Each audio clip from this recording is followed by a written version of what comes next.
Assalamualaikum warahmatullahi wabarakatuh. Di sini saya akan memaparkan hasil analisis kasus SDM pada PTR Asia untuk tugas besar mata kuliah Manajemen Human Capital. Sebelumnya, perkenalkan nama saya Hilna Sara Alisa dari kelas 4403 dengan NIM 6704203146.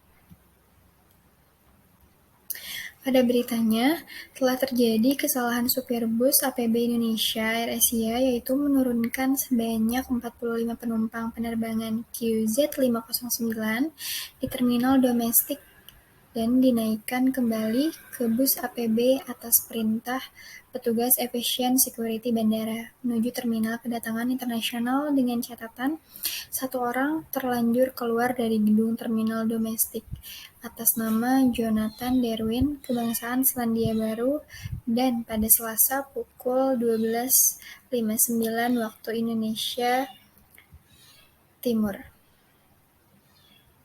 Sebelumnya, maskapai penerbangan AirAsia diduga melakukan kelalaian saat menurunkan penumpang penerbangan internasional ke terminal domestik Bandara Internasional Gusti Ngurah Rai. Akibatnya, penumpang asal Selandia Baru lolos tanpa pengecekan oleh pihak migrasi. Sebelum melanjutkan ke permasalahan dari kasus SDM PT AirAsia ini, saya akan menjelaskan sedikit profil dari PT AirAsia Indonesia Tbk atau AAID. PT AirAsia Indonesia Tbk secara resmi menjadi perusahaan induk dari PT Indonesia AirAsia pada 29 Desember 2017.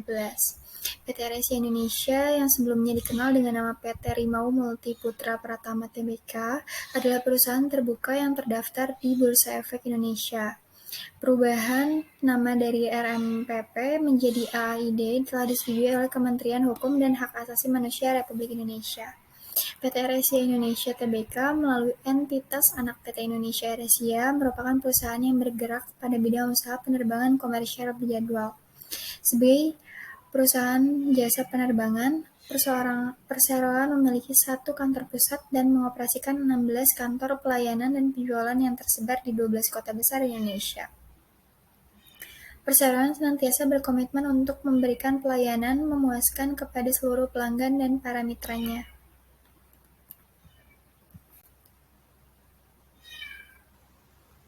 Selanjutnya, ada peran yang terlibat pada kasus tersebut, yaitu supir bus AirAsia. Menurut hasil investigasi sementara, diperoleh fakta bahwa leader Indonesia AirAsia telah melakukan internal briefing sesuai SOP 10 menit sebelum pesawat QZ509 mendarat kepada pengemudi untuk memastikan bahwa pesawat tersebut berasal dari Singapura dan diturunkan di kedatangan internasional.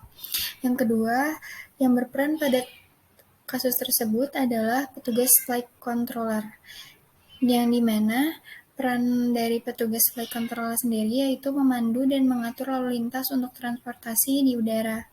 Seorang ATC juga bertugas memberikan informasi penting kepada pilot terkait penerbangan seperti mengupdate info cuaca dan lain sebagainya. Namun, karena adanya kesalahpahaman dari informasi yang diberikan, sehingga terjadinya kelalaian. Nah, berikut merupakan permasalahan yang terjadi pada kasus SDM PT AirAsia.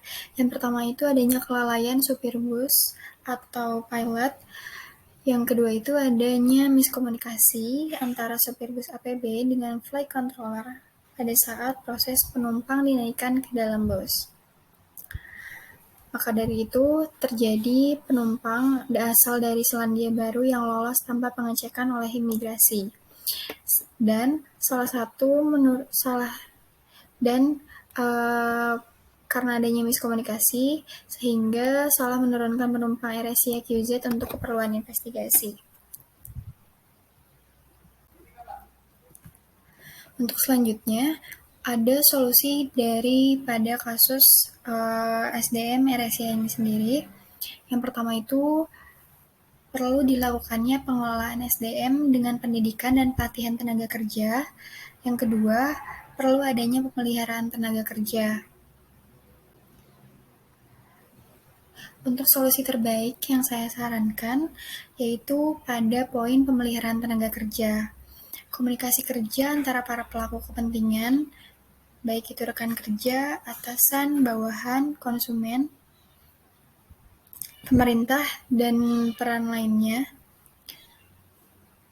Yang kedua, konseling kerja dilakukan untuk meminimalisir kesalahan yang dilakukan oleh pegawai dalam menjalankan operasional pekerjaan agar tidak melanggar kode etik pegawai atau etika dalam pekerjaan, agar senantiasa mematuhi peraturan yang berlaku baik dari dalam organisasi maupun peraturan perundang-undangan yang dikeluarkan oleh pejabat yang berwenang. Maka dari itu, apabila solusi pemeliharaan tenaga kerja ini dilakukan, akan menghindari hal-hal yang seharusnya tidak terjadi, seperti penonaktifan dari supir bus APB PT Air Asia itu sendiri. Baik, sekian pemaparan dari saya. Assalamualaikum warahmatullahi wabarakatuh.